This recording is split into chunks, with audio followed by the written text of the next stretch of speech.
In 14 days, the federal government will shut down if lawmakers can't agree on a government funding shutdown and solution. Democrats are digging in. The battle lines seem to be drawn over extending the subsidies for the Affordable Care Act. If that doesn't happen, millions of Americans could see their health care costs rise if they use the public health care exchanges. Scripps News congressional correspondent Nathaniel Reed is live in Washington. And Nate, Groundhog Day. Are we headed for a shutdown?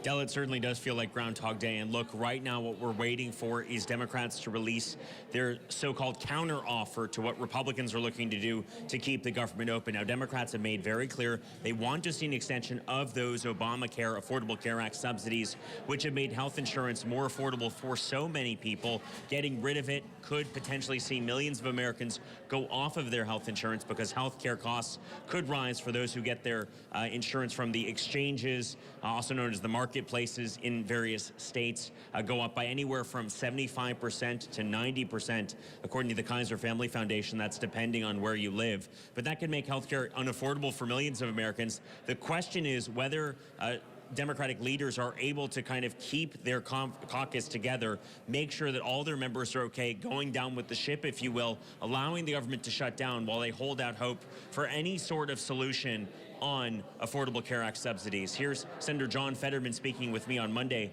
making clear he does not stand, for the most part, with all other Democrats. If Republicans refuse to vote on Affordable Care Act subsidies, would you be open to using that? I hope they agree, and I do think it is important, and I fully support that. That should be a standalone thing. Hey, let's bang that out. It's like, don't keep our government operation as a hostage. It's always for that. I don't know how many votes we have. All I know is you have my vote. I refuse to weaponize shutting down our government. My colleagues might disagree. That's not a criticism. It's just what I happen to believe very strongly.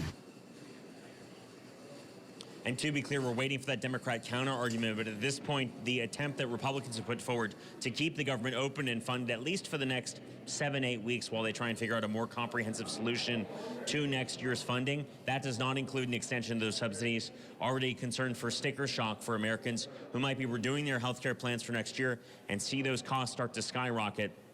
Not exactly clear how dug in Democrats are going to stay on this one, if they would allow the government to shut down, and furthermore, if they're worried that President Trump and Senate and House Republicans will just blame them for shutting down the government.